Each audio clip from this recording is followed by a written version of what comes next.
just smooth, so you can, I actually rest my arms on my knees, you know, take the time.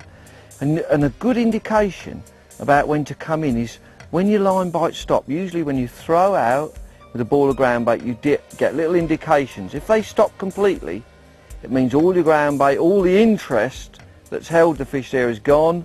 You need to come in again and recast. So that's just a good guide. If you're getting loads of line bites, then stay out there. If everything goes still, come in and recast.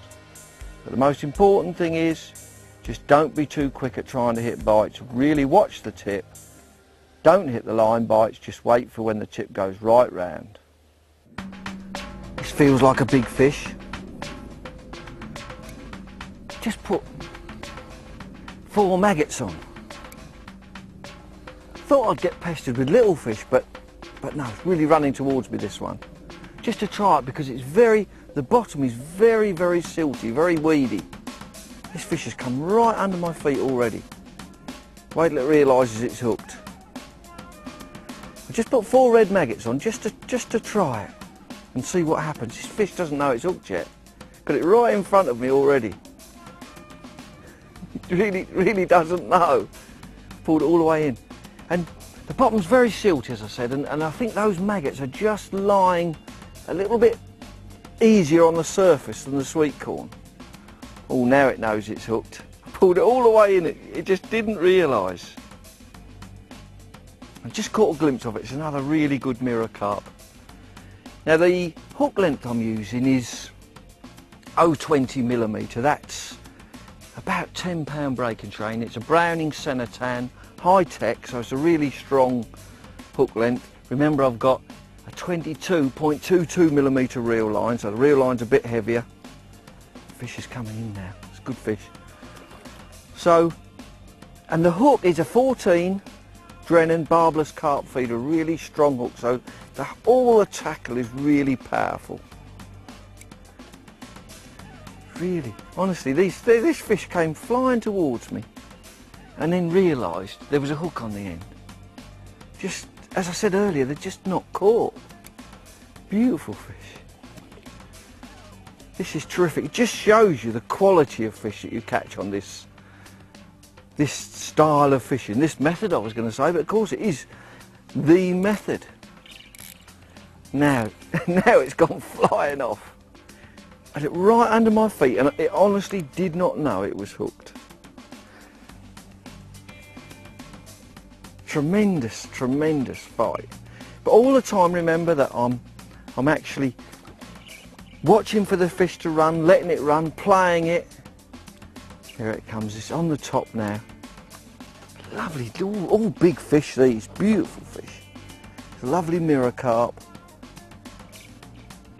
Just finger on the reel there. When I go to land the fish, because I've got my anti-reverse off, in other words, there, the reel line's going now, and the clutch is going. As you get to net the fish, just put your finger on the front of the bail arm, just to hold the fish.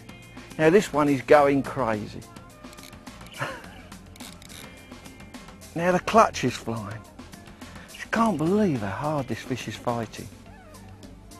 Keeping it out, steering it away from those reeds all the time. Do you know what? It's so powerful. It makes your arm ache. The fish are so powerful.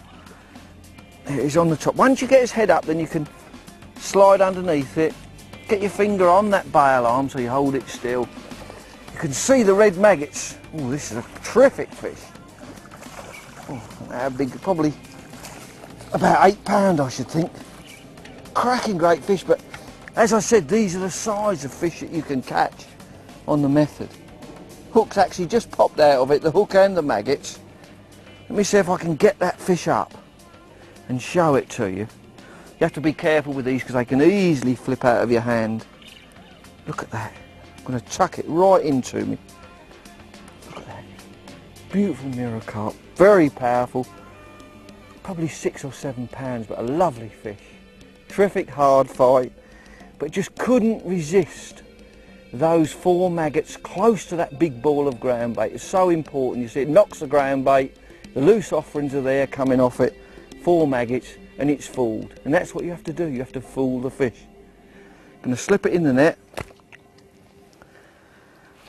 Oh dear, that is this is terrific fishing. I'm going to give you a good tip now on how to bury your hook bait into the feeder. That's another little trick, and I'll show you how to do that now. All you do, and this can prevent tangles as well, although my rig hardly ever tangles. All you do is you bait your hook up, piece of sweet corn or 4 maggots or whatever. Let's just say, for instance, it's a piece of sweet corn. Piece of sweet corn, like that. So you put your sweet corn on your hook. You can then actually mould your ball of ground bait round your feeder like you normally would. But once you've moulded it fairly hard, bring this hook bait round. Okay, just bring that hook bait round and then just mould an extra piece of ground bait on the top, sort of to stick that in position. Just an extra little piece and squeeze it on. So you've got your hook bait, you see your line coming out there, your hook bait is actually buried in there. Can't tangle, but when the fish really does work sometimes when it's really difficult. I'm not doing it today because it's not too hard, but when it's difficult, the fish are actually knocking this, and then of course a bit of maize will drop out with the hook and they sit, grab it, bang, you've got them. So that's a good tip.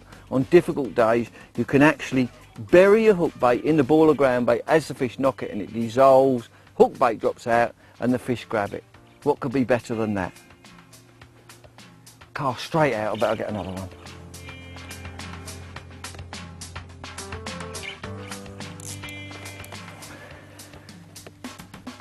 Really is a terrific way to fish.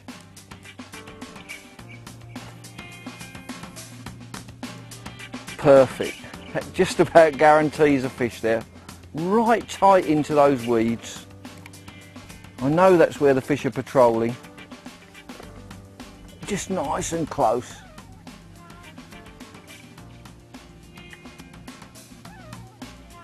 And they just can't resist it. You've got ball of ground bait, the bait nearby, within 10 inches, you know, and as they bang the bait, the actual ball, your hook bait may lift up, it may move, they see it and grab it. The beauty of it is that you hardly miss a bite because they hook themselves. You've got that big weight, the method feeder, the ball of ground bait, round it goes and it's on. As easy as that. Just lift up and you're into the fish. And this one's taking line straight away. That clutch is working immediately. They just can't resist it today, can they? This is fabulous fishing.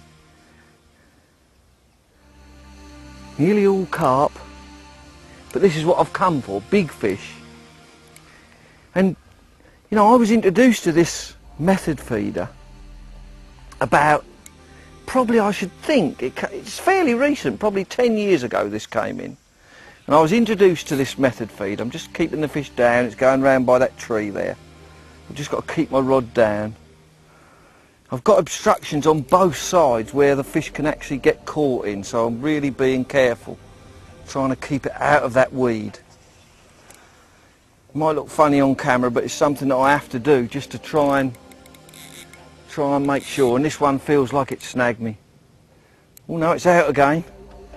Really putting on some pressure, trying to keep it out of that tree. Can you hear the clutch? The clutch is roaring. I'm not giving it anything. But I've got it round. I've got it away from that tree area, which is what I wanted. This method feeder, as I say, about 10 years ago, I went to Mallory Park and I was practicing for a big match. And Roy Marlowe actually introduced me to it. And when he explained it to me, I couldn't believe it. And what he did was, he said, you try one, Bob. He gave me this method feeder, showed me how to rig it up. This was at Mallory Park on the centre lake. The cars go all round the track on the outside. And I threw this method feeder in. And within 10 seconds, the tip had gone round and I'd caught a carp. And from then on, I thought, this is a brilliant way to fish. This fish is still fighting, it's keeping down.